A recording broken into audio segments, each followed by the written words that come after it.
I call to order the meeting of the Minnehaha Creek Watershed District Board of Managers, September 11, 2025. First order of business is to take attendance. I'm going to do attendance by vocal roll call this evening. So Manager Maxwell. Here. Manager Miller. Here. Manager Sando. Here. Manager Olson. Here. Manager Loftus is absent. I believe Manager Hitchmati will join us shortly. Is there any member of the public who wanted to address the board on something that's not on the agenda? Seeing no hands.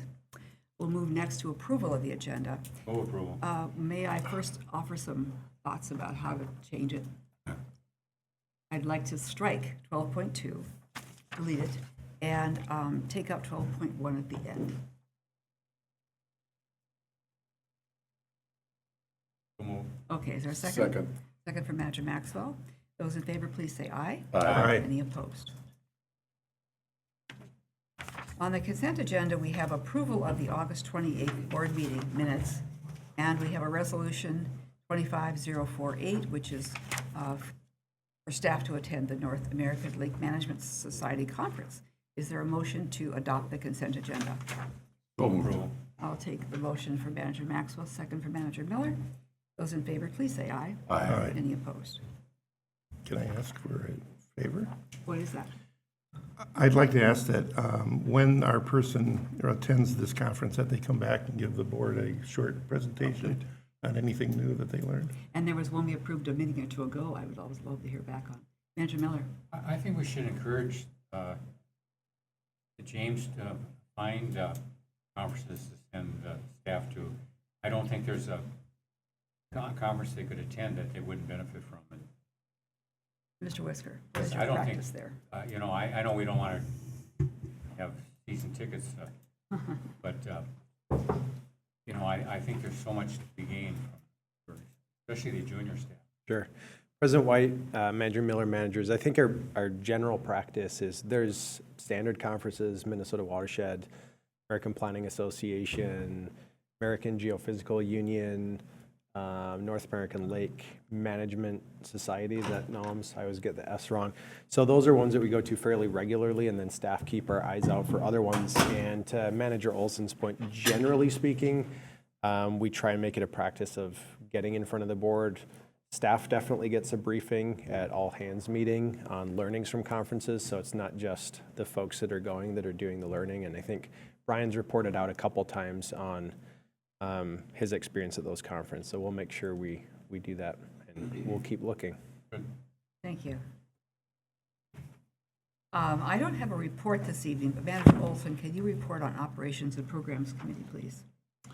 Yes, we had a very good series of presentations tonight on how we're going to approach community involvement and coordination with our 10-year plan, and it was very professionally presented to us and very well received by the board.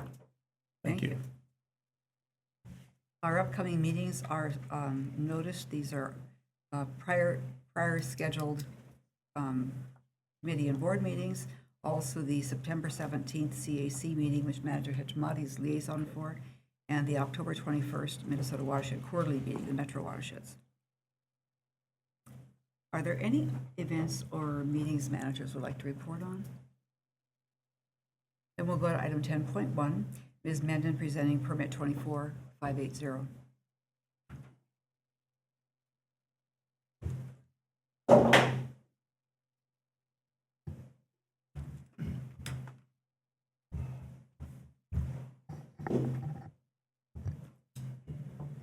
All right, good evening, President and Board of Managers. Tonight I'll be presenting permit application 24580 for Carver County's Trunk Highway 5 road reconstruction project.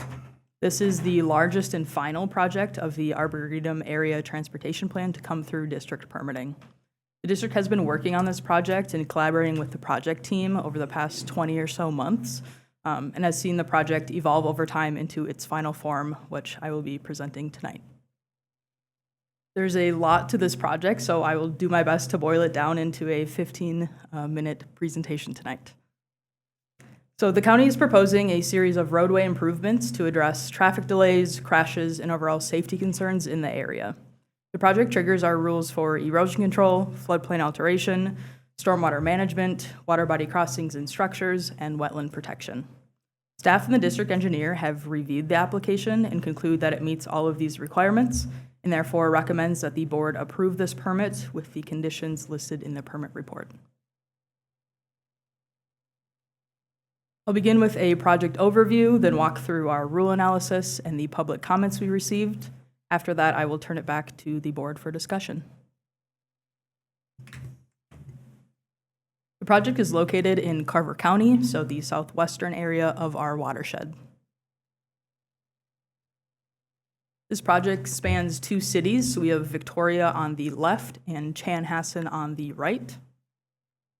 We refer to this project as Trunk Highway 5, but the project also includes CSAH 13 and Trunk Highway 41, which both run north and south and intersect that main Trunk Highway 5. The project as a whole covers 6 miles of roadway and roughly 104 acres, so it's one of the largest projects to go through our permitting process. The main components of the project include road expansion along that main trunk highway.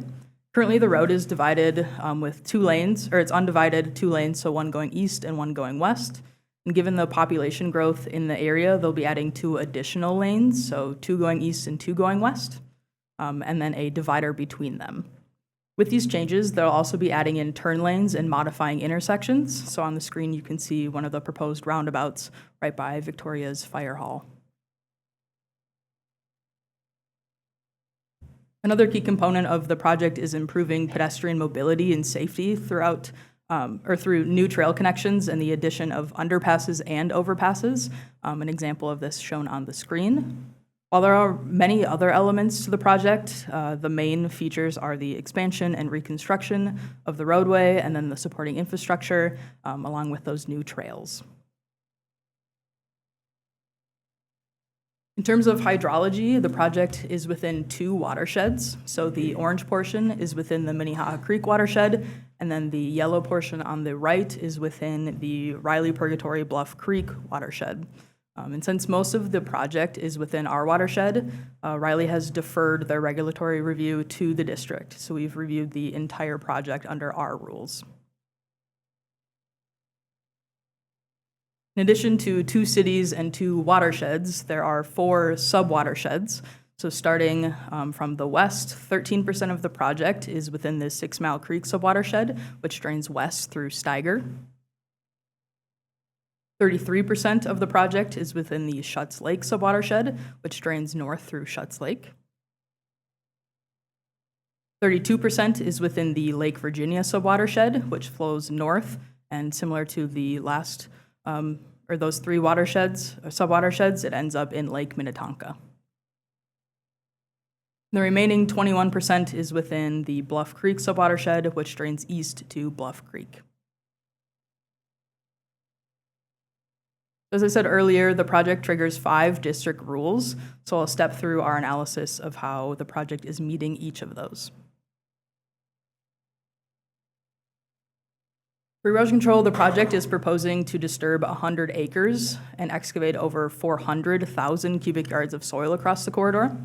To meet our erosion control requirements, the project will incorporate perimeter control to protect down-gradient water resources, and then will restabilize any disturbed areas with MnDOT-approved sequences. The project has an erosion and sediment control plan and will obtain coverage under the National Pollutant Discharge Elimination System.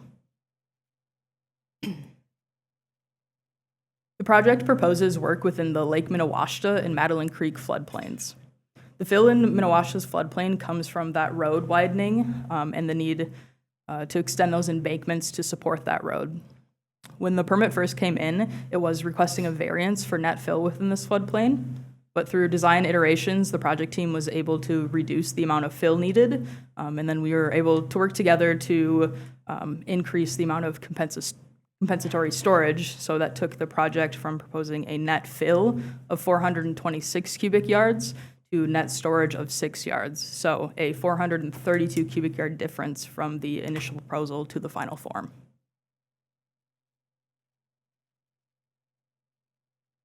Moving west to Madeline Creek in Victoria, the project is not proposing any fill within the floodplain, but they will be doing some grading work to construct settling ponds on the upstream and downstream ends of the culvert beneath the road. This work will create 8.5 cubic yards of storage and has been modeled to show that the work will not impact upstream or downstream flood stage.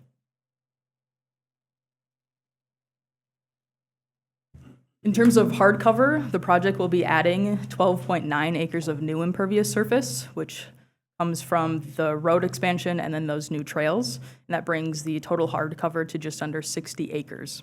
The district stormwater management rule requires that the project provide volume and rate control.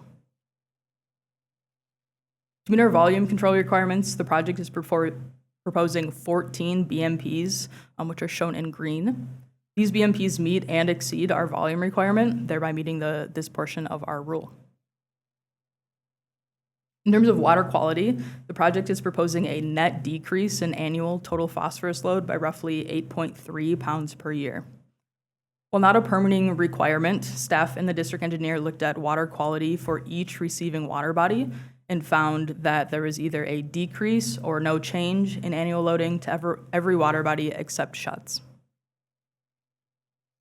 The total annual phosphorus load to Schutt's Lake is roughly 715 pounds per year, and modeling shows that the project will increase that load anywhere between 2 and 4 pounds per year, and that accounts for less than 1% of that total annual load. Within the Schutt's Lake drainage area, the project is proposing 2 pipe galleries, 2 wet ponds, and 1 filtration ditch. The project team has demonstrated that it is infeasible to incorporate other stormwater facilities in this area to further reduce that annual load. Staff did explore some potential solutions to offset that increase and found that stabilization of a segment of Madeline Creek, which has known erosion, could accomplish that.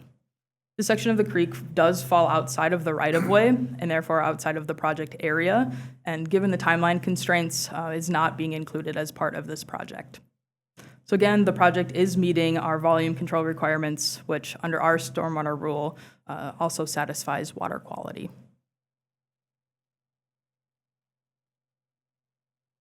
The project has 15 different discharge points, so to meet our rate control requirements, the project will not increase the rates for the 2, 10, or 100-year storm events for any of those points. There will be 19 crossings and structures that are being regulated under our water body crossings and structures rule. The 16 in dark blue are all stormwater outlets. The 2 in light blue are culverts. And then the 1 in green is what we call the Causeway Bridge. This bridge will reconnect the main Minnewaska Basin to the southern wetland, which was bisected when the original highway was constructed back in the 50s.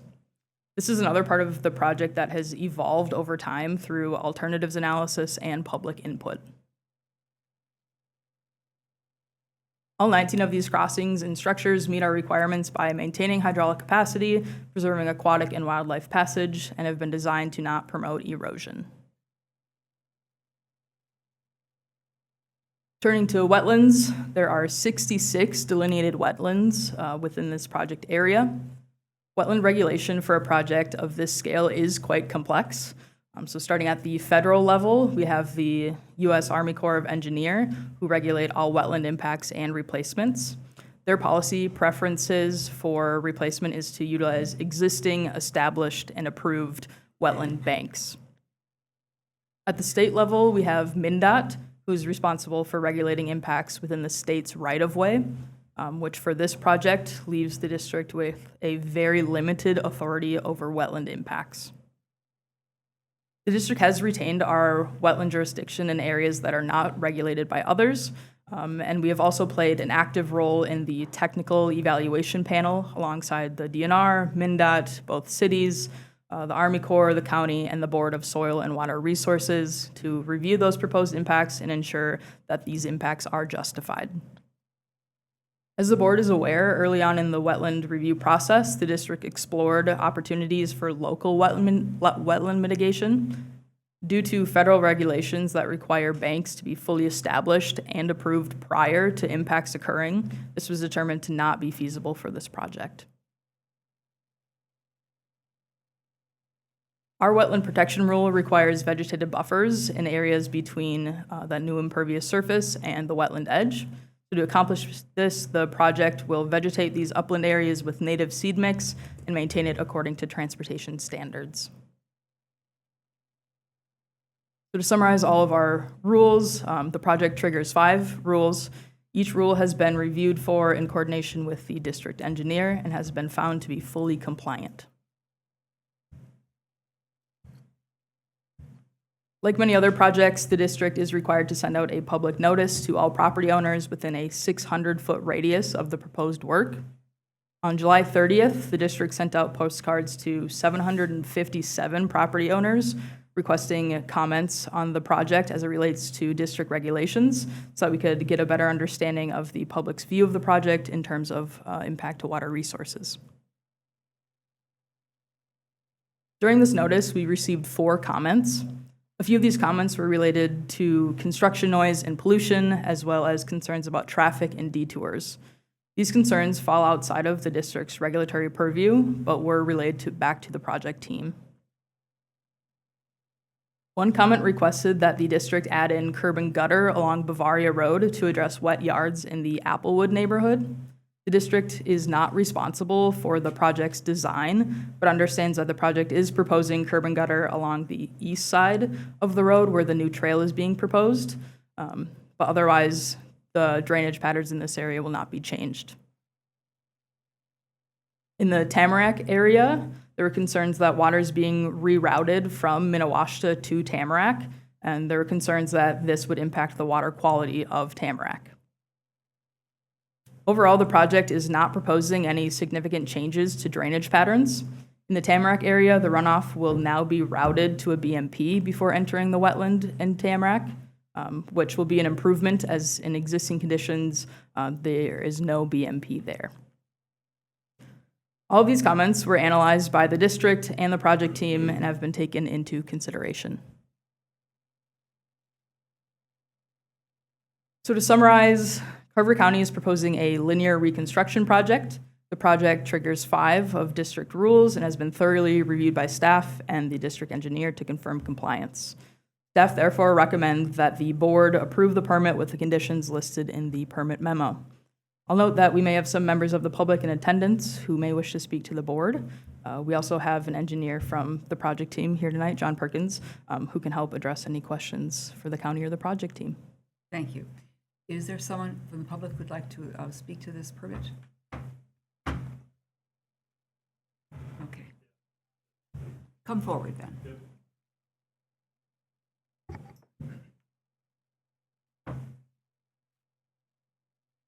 We'll need first your name and your address, and then you may proceed.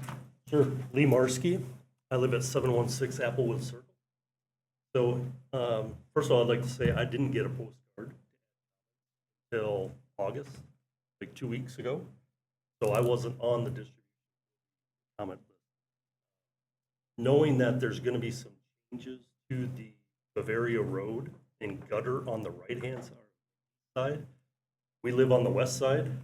We typically get a stream in our backyard from everything flowing from the Arboretum all the way down west. There's a retaining pond. I don't know if it has. But my concern is that we're adding curb and gutter to the east side and nothing's being done to the west. I understand the watershed district doesn't have design control, but I would ask that there be some consideration in regards to the impact to the backyards. Thank you. Ms. Menden, do you have anything to add to that?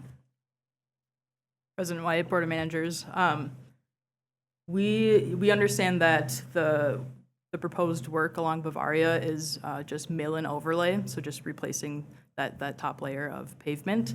And the new impervious is coming from the trail that they're adding on the eastern side. Mm-hmm. And so with that, that's why they're providing curb and gutter, kind of urbanize that drainage area. Mm-hmm. And with the limited work kind of on that western side towards Applewood.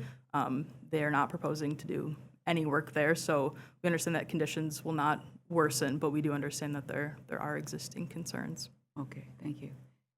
Anything else anyone wants to add about that? Can I ask, is there a solution to it besides the curb and gutter? President White, Manager Miller, might we ask John Perkins just to speak, if you're willing to come up and just speak to the design decisions that the project team's made? Thank you. I think everybody understands that the watershed district's not directing the design of the transportation project, and we're looking at what changes are proposed, and we're trying to understand as much as possible throughout that process why design choices are being made. 'Cause obviously, there's a lot of constraints, there's a lot of landowners, there's a lot of stakeholders. So, John, maybe you could speak to presence of curb and gutter and some of the drainage concerns that were raised. Thank you, James. Could we have you spell your last name and then give us an address? Perkins, RKI. Okay, My home address, 76 Atherton Way. okay, Great. thank you.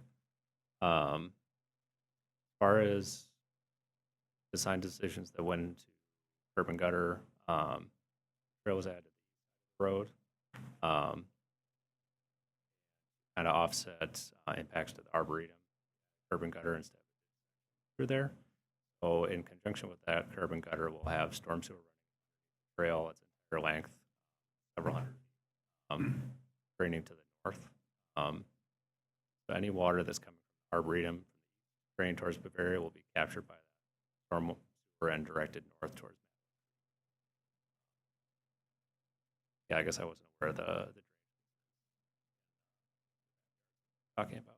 Generally, what I noticed Okay, across and I didn't pay enough attention. Who are you with now? Bolton and Mink. Okay, thank you. Yep. Manager Olson? I think I just heard a positive item.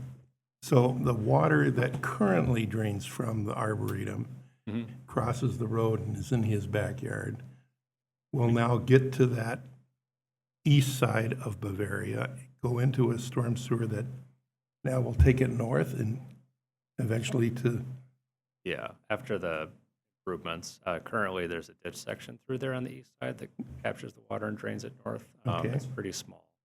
I think there are only one or two culverts that drain east to west or that connect to the road, or go underneath the road, but generally those are further south. Nothing really from the Arboretum should be crossing the road. Right now, we're not seeing drainage patterns either. But on the other side, there's no additional benefit or loss. right. Neutral, no It's not a change. road rebuild, so. Yeah, most of it. Thank you, Mr. Perkins. May I have a motion to approve the permit subject to the stated conditions? So moved. I'm sorry? Are there any other members of the? There's a hand. Thank you. Good catch.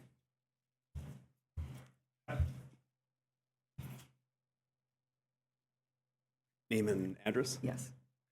Name's Lucas Schema, and 709 Applewood. I also live in the same neighborhood on the inside of the circle. He was on the outside, so he gets the stuff closer to apartments, landscaping.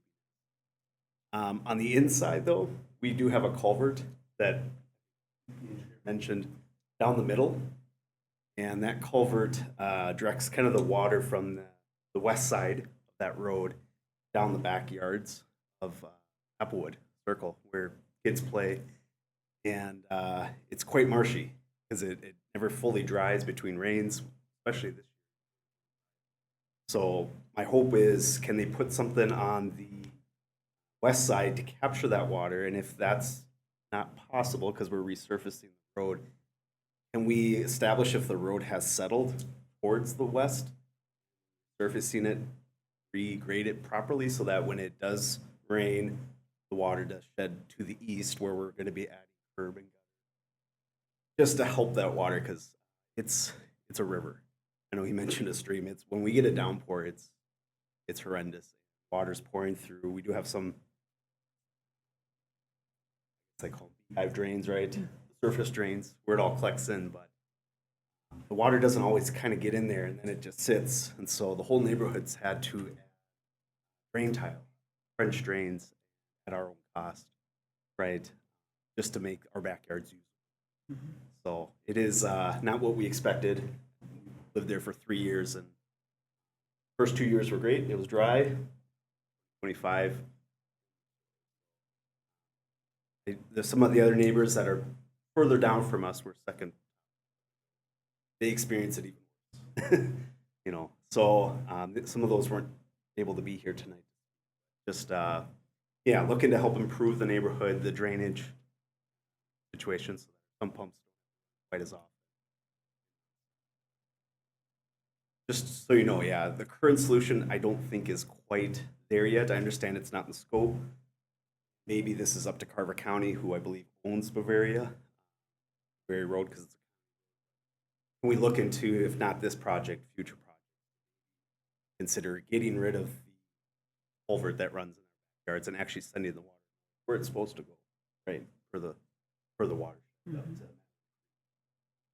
As you said, it's outside our scope, but we're certainly always happy to provide a public forum Yeah, for people to come forward. we appreciate hearing us out. Could you spell your last name? Yeah, so GUMONT.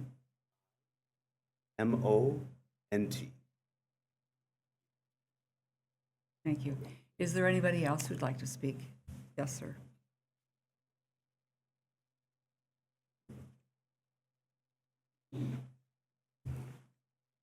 Evening, Jeff Papke, 3650 Arboretum. So you've shown my house quite a few times. We're on the north side of Highway 5. So I really have a question, because there's a proposal to add a bridge, which is really adjacent to my property. And then MnDOT, and I believe Molten Mink has told me they're going to add a turn lane into our driveway. They don't show any fill or anything to accomplish that. Should I be concerned? Has that been a consideration that you're including with the fill amount? I mean, what are your thoughts about Ms. Mendon? everything on the Or should we drawing ask Mr. shows Perkins? fill to the south side of the existing Highway 5? Mr. Perkins, if you could describe the situation to us, be great. Please, there's a microphone. Sure. That's all I have. Okay, thank you. Thank you. And sir, could you spell your last name? P is a Peter, A, P is a Peter,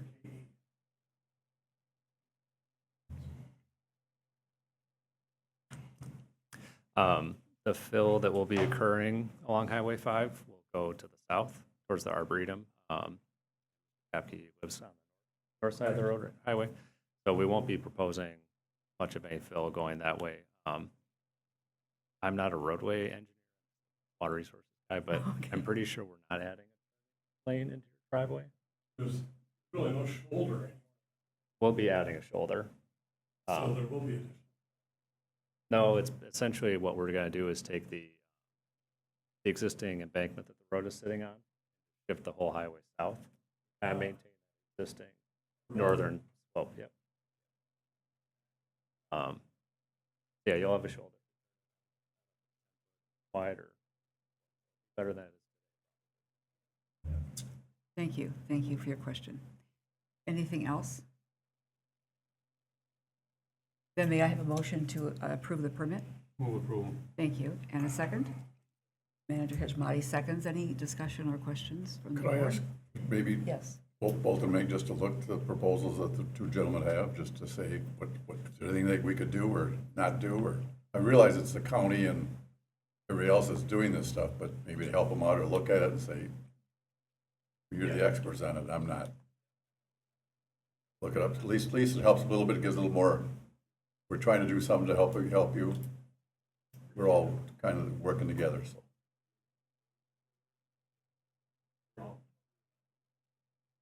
All right, so we'll work on that. All right, thank you.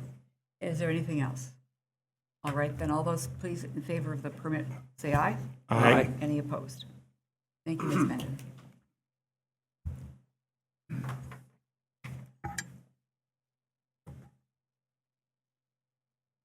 Item 11.1 is adoption of the budget and, If I could, yes, James, It's with the county.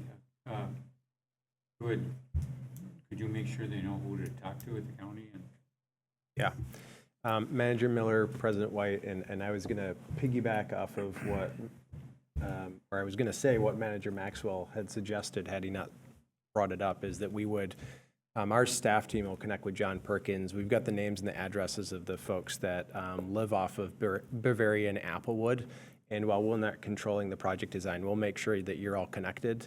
John's been a great partner to look at those local issues. There's been a lot of engagement with the community around those, but I'm sure they'll take a look and they'll see what they're able to do within the confines of, you know, their ownership of the project. I think we answered Mr. Papke's question, but if anybody needs to, if you want anybody to circle back to you, we can make sure that happens too, just with regards to the section of the road design right there by your driveway. I'd also like to ask you to include Alicia and George Klockner. Sure. Cockler is the, They're in Applewood too. Yes. We received that email just this afternoon, I think, via you, Manager Olson. So Yep. We'll make sure that we connect with them as well. thank you. That sounds good. where does the water go that goes in their backyard? Just stays there? There's no drainage.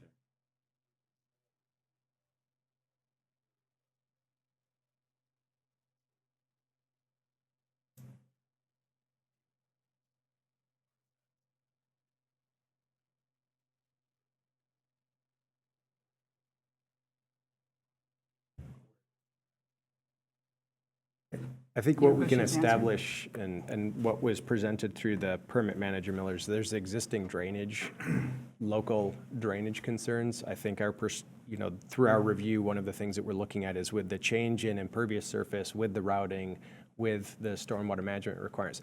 Not only is the applicant meeting our stormwater rule, but is there risk of them exacerbating local conditions? And I think our finding here is no. So then it's a task back to the project office to take a look to see, is there anything that can be integrated locally to address the existing conditions? But I think we're fairly confident in our review that the project's not making things worse. Maybe we could make some suggestions to make it better. Sure. Okay, We'll follow up on that offline. thank you. Any other questions or discussion? Those in favor, please say aye. Aye. Any opposed? Thank you. Did I vote twice on that one? I don't- Yes. Maybe I did. Sorry about It's that. okay. I don't think you're allowed to do that.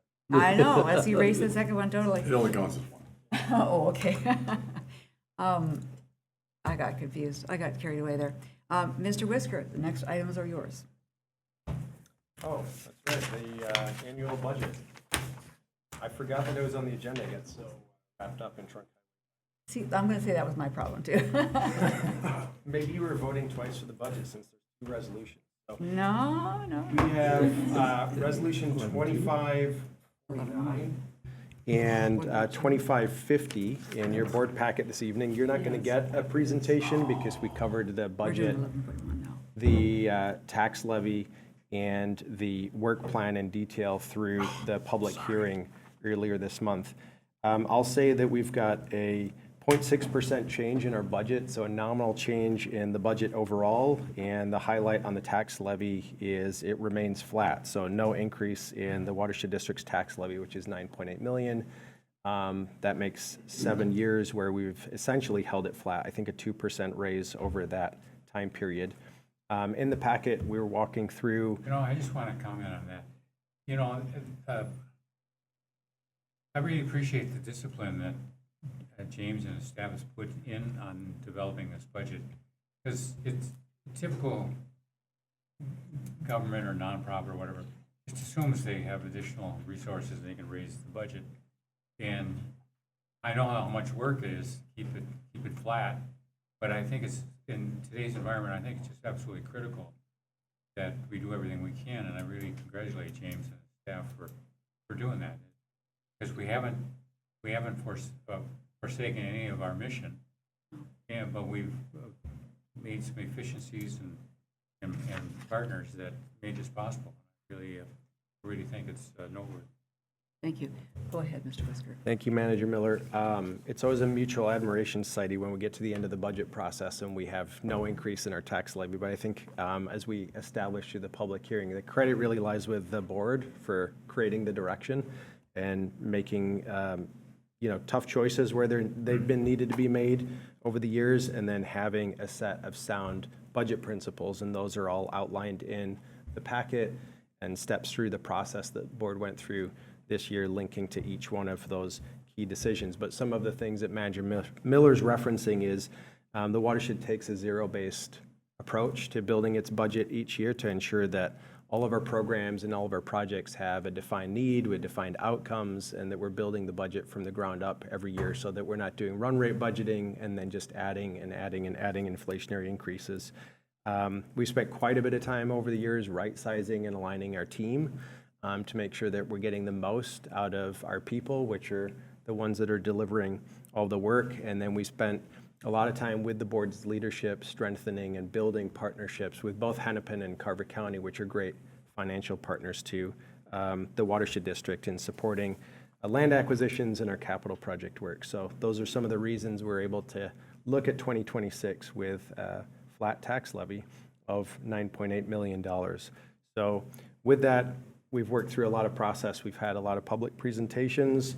The resolutions in your packet would adopt the 2026 budget of $14,506,688, the associated work plan, and the fund transfers that are outlined in your packet, and announce the November 20th, 2026 public meeting.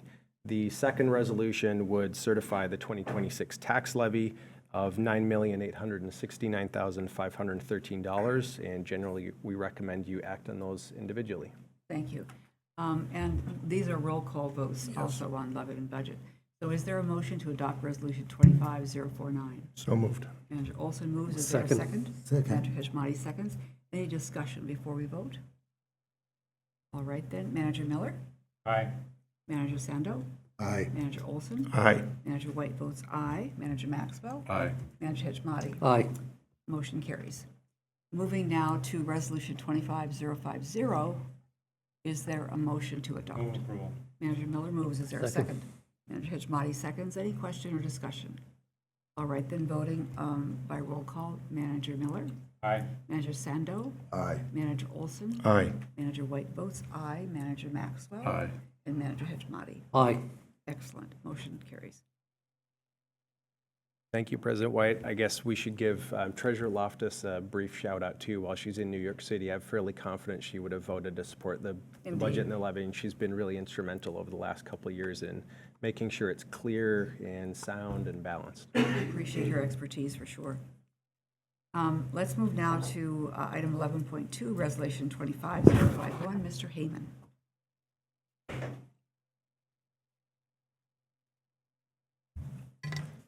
Good evening, Madam Chair and managers. I am before you this evening seeking authorization for temporary fencing at 325 Blake Road.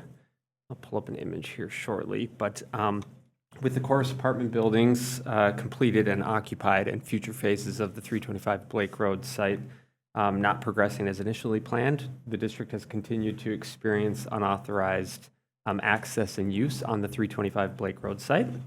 The condition is really a result of the rough graded Second Street being placed and left in a gravel state, and then the residents of Chorus and their visitors using the site for parking. But it also provides additional access points throughout the road due to where construction had existed either within that site or access for the Southwest Light Rail station area, where we did have a license agreement for a period of time for access to occur. So in July of 2025, the district did contract with HDR to do the parking assessment and site assessment for 325 Blake Road, really to just understand the conditions that had been created on the site, given the current nature and the lack of progress with the development.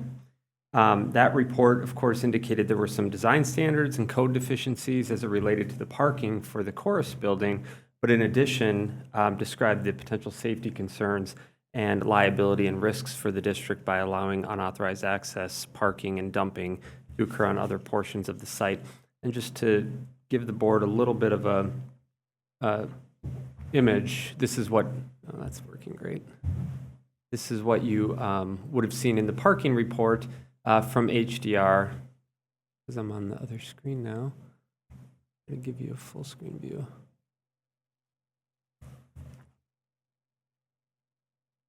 Going right there. Yeah. There we go. Just to be able to, so you can see approximately where fencing at a minimum would need to occur on the site. Within the HDR report, we did have them assess the entire roadway. They do suggest that temporary fencing could occur along the entire roadway, and that would be the most efficient. But there are areas where there's berming, or in the instance of the temporary stormwater facility, there's essentially a graded channel that moves some of the temporary stormwater from the course building over. So areas that may not require fencing, they're not really accessible to some of the trucks and trailers and other equipment we're seeing out on the site. So per the HDR recommendation, staff did solicit quotes from 2 temporary fencing companies. We went to Biffs Inc. as well as Keller Fence. You may recall Keller had previously fenced a portion of the site for us during demolition, some of the stockpiles and other areas, and asked them to provide a quote for approximately 2,000 feet of road frontage for temporary fencing for the period of a year. Before the board does consider the recommendation this evening from staff, I do also want to note that we have been in contact with Hopkins staff and the Hopkins Police Department. We've started conversations around notification of any of the equipment, whether it's trailers or the trucks that are existing on the site, and that has actually been initiated by the Hopkins Police Department. They were very responsive to our request on that.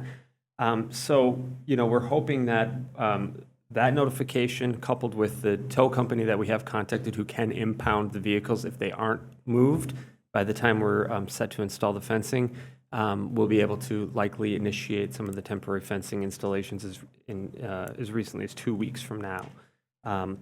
So staff is recommending that we do contract with Biffs, which was the low quote, and that's been provided in your packet as well. We are currently predicting, or the quote is predicting, about $16,000 because we've looked at it as the full 2,200 lineal feet, which would be both sides of the roadway throughout the entire site, as well as support posts for that. The actual cost is for what's installed. It's on a per panel and per foot basis. So I checked with Biffs as well as Keller, and they would fluctuate anywhere from the approximately 800 feet, which is what's shown in the red lines on this particular image, versus the full 2,200 feet. We'd be invoiced according to actual installation. So with that, staff is recommending the board authorize Resolution 25051 for temporary fencing at 325 Blake Road. Thank you, Mr. Heyman. Is there a motion? So moved. Manager Miller, and a second from Manager Hajmati. Questions? Yeah. Manager Olson? Is it just the red fence? Manager Miller, it's going to be site specific. So the HDR report that's indicated, what's indicated on the visual in front of you, HDR walked the site and identified about 800 feet of must fence. So the areas that it's very clearly accessible to any vehicles, in particular semi-trucks and other trailer traffic. But we are actually quoted and planning to install along the majority of the perimeter of that road. There are a few areas like the stormwater channel, and some other bermed areas where we wouldn't require fencing. So it could include part of the yellow. Yeah, it actually, our plan is to install it at essentially the yellow line along the entirety of the road. Could you point it out, Mike? Yeah, absolutely. Thank you. At the same time, Some of the areas where we have the most parking issues are along the road right here. So we would fence right along the yellow line. We do have these odd graded areas that don't require fence. And then we would follow the perimeter of the road, exception of maybe this channel because fencing. And of course, secure both the access here and there's multiple access along the south side of the site where all this trailer is visible in this old aerial, but this has now become a parking lot. So all that will be hauled out. Mr. Heyman, would you point out where the gates will be? Presently, we're not quoting for any gates. They can be installed at a later time. Okay. The suggestion from both firms was, unless you're planning to access for in the next, it'd be best to keep the entire site secure, and then they can come back and install gates when construction activities are going to commence. Okay, thank you for clarification. Manager Olson? I'm assuming we're going to have lots of notice signage telling people this is about to be fenced move your car. Yeah, Manager Olson, managers, we're going to be placing, and the police have already started to place stickers on vehicles throughout the right-of-way area, and then we'll be placing additional flyers or notice on the trailer and vehicles themselves, giving them 1 week to remove them, or it's going to be impounded. Okay, thank you. And, sorry, Manager Olson, managers, I should also note, the police department did indicate that all of the companies who impound locally also work directly with the police department and give the police all of the information of any vehicles they are removing from the site. So when someone does contact them, if their vehicle has been moved, the police can direct them to where they can find it as well. Manager Maxwell? I noticed in the other part was, if there's any damage to the fence, Water District is responsible for the fences. Is there, would you have an insurance policy for that? Because there's probably going to be some damage to the fences. Yeah, Manager Maxwell, the gentleman that I've been working with from BIFS had indicated that they do see minor damage from time to time. Most of that they do consider sort of incidental to the site. But if you have people that are, driving through it, we're responsible for a cost of a panel or what's been damaged. But he did say it's relatively rare. We talked through that at length. Okay, all right. Just you're comfortable with that. The other part is maybe, is there a way we could, before winter two, or kind of make it look a little more presentable out there instead of the weeds and everything else, kind of shave it off or cut it off? So a mowing of some sort? Yeah. I mean, I can talk with, James McDermott Spees on, what we could do in that area as part of our ongoing maintenance throughout the Greenway corridor and see if, mowing, spraying, or anything else would be useful from a native vegetation standpoint. I'm absolutely amazed with the size of the trees that are growing there. Mm-hmm. Looks like a nursery. I drove through a few days ago just to refresh my memory, and there was a stack of pellets there, too. Mm-hmm. Yeah. Anything else? Madam What was the other President. question? Yes. Mr. Heming, just to follow up on the earlier question about noticing, will the district also post signs on the property to let everyone know that it's district property and it's not for parking trucks? Yeah, managers, I think that's something we certainly can do. I haven't, gotten anything in the works yet in terms of where the signage may make the most sense. If the entirety of the site is fenced and there are no gates, it may just make sense to put a few signs on the fence itself throughout that parking outside of the right-of-way is prohibited. Yeah.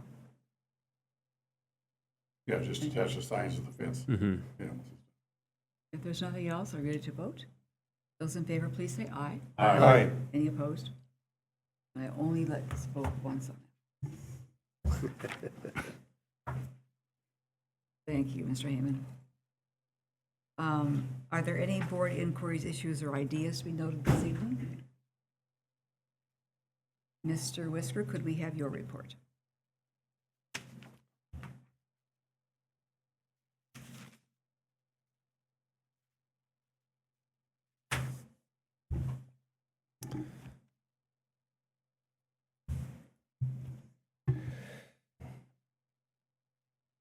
Just one moment. Certainly.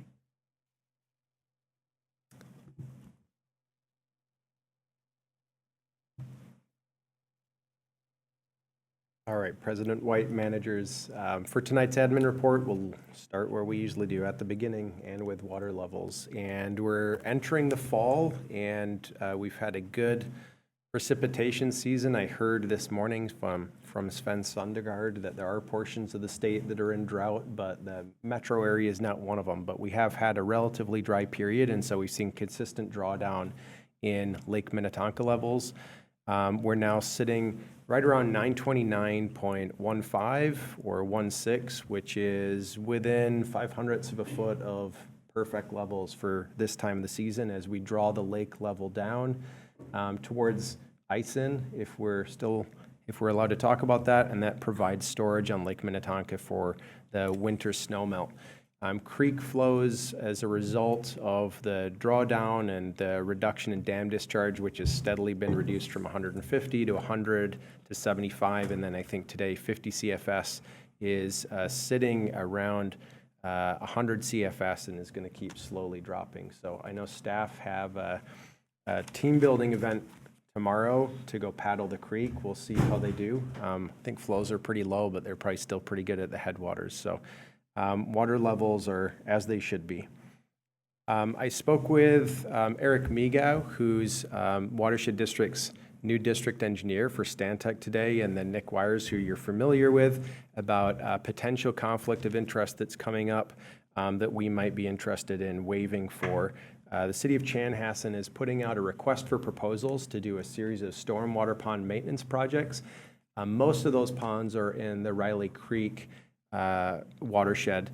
There's a few best management practices that the city of Chanhassen might be interested in installing at outfalls that discharge to Lake Minnewaska. So those would be improvements that are in our watershed. And then there's a stormwater facility, a stormwater pond that lies upstream southwest of Christmas Lake that is in need of maintenance dredging. And since both projects are improvements and stormwater pond dredging projects, it seems relatively low risk. But as usual, want to disclose that to the board. I think the proposals, it's a competitive process, so Stantec was really asking if they could submit proposals. I don't see any reason why they shouldn't or couldn't. And then if they end up being competitive through that process and being selected, we'll handle the waiver when we need to. Next up, just a quick report on the Minnehaha Preserve Boardwalk. There's a number of moving pieces to that, as you know, since we've moved through the default process and terminated our contract with JTS. I've reported before that Granite Ray, the surety company, has exercised option 4 under the bond contract to tender payment once it's finished its inspection. They've hired a forensic structural engineer, Encompass, that's conducted one inspection. We were informed they're going to be out there several more times.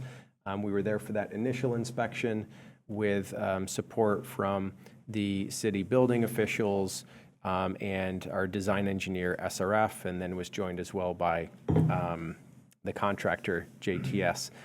Turns out that's the only inspection that they needed, and so now they're moving through finalizing an inspection report, which Granite Ray's council has communicated should be ready for the surety company by the end of this month, and they'll be shared out with all parties, and then after that, there'll be a decision made. So that's sort of the timeline for the bond company making a decision on payment. Meanwhile, now that we've terminated the contract, we've been looking at how do we move forward quickly towards bidding the corrections. And so we've been discussing with SRF, our design engineer, and legal counsel and our project team, the various bid structures that we could move this project forward with. We could do a traditional low bid and then do a responsive bid test or question answer form, or we could do best value procurement. And at least right now, I think our best thinking is to consider best value, which would allow us to test the contractor's approach to implementing the correction. This isn't a traditional construction project. We're asking a contractor to come in. We want to and raise sections of the boardwalk, disassemble railing, raise sections of the boardwalk, and implement corrections in a really methodical process. And we think it would probably pay dividends to have the contractor outline their thought process for doing that so that we know they have a sound approach and they've really thought through the logistics before they do it. One trade-off in considering going that direction is, what that will do to the bid atmosphere and if that will scare off prospective bidders. So we're thinking about low bid versus best value. We're working through the scoping for that and what kind of bid structure we'll use and hope to bring that back in front of the board on September 25th. And then from there, we'd move towards developing the bid package, hopefully have that out October to November, and then into contract award, leaving us January through March, hopefully to implement the corrections. So you get a more full report when we come back, end of September, on all the different logistics that are involved in that and how that relates back to the decision that the surety is going to make. It's probably a lot to digest, but I'll keep it there and take any questions that you might have. Any questions? Okay, and then we do have a public meeting coming up for the Cedar Trail Greenway connection, Tuesday, September 30th. It's 6:30 to 8 p.m. So again, Tuesday, September 30th, 6:30 to 8. That's at St. Louis Parks Municipal Service Center. It's going to be an open house format, which we've used recently with East Auburn and the County Road 6 project. So we'll have a number of stations, boards, people can come in, mix around, get all their questions answered from staff, from the consultants. We've been coordinating that closely with St. Louis Park staff. And then we'll be sending out through our Minnehaha Creek MailChimp newsletter to a pretty sizable distribution list notice of that.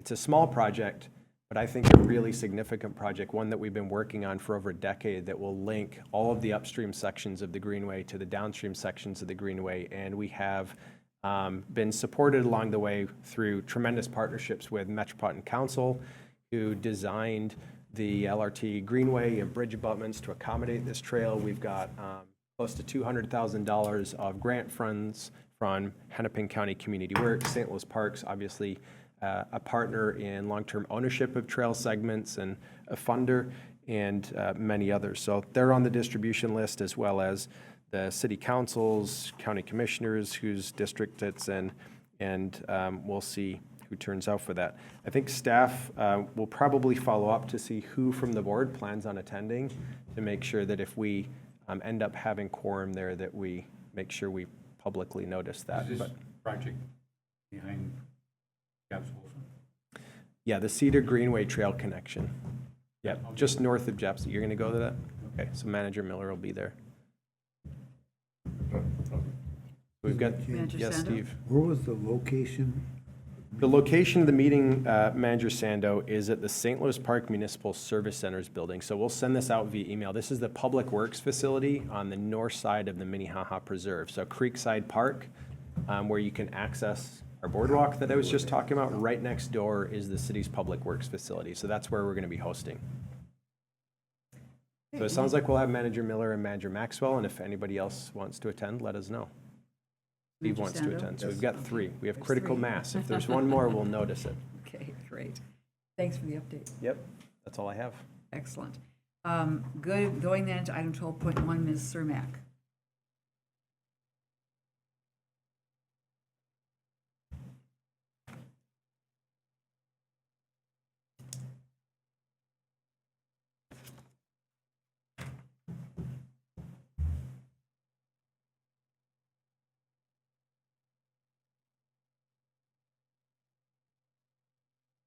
All right, good evening, President White, Board of Managers. I'm here tonight with item 12.1, an acquisition opportunity along Painter Creek in the city of Minnetrista.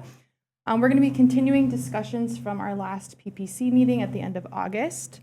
And given just the nature of our conversations around negotiation and the appraisal that we've since gotten back, I will defer to Louis to guide us into closed session. Thank you. Louis. Madam President, we recommend the board adopt a motion to go into closed session for the purpose of developing an offer to purchase property at 6300 Painter Road in Minnetrista. Thank you. Is there a motion to do that? So, Manager Miller, second Manager Olson. Those in favor say aye. Aye. All right, then we'll just pause for a moment and let people who aren't involved in this project. We are in open Thank you. session. Meeting is adjourned. Thank you.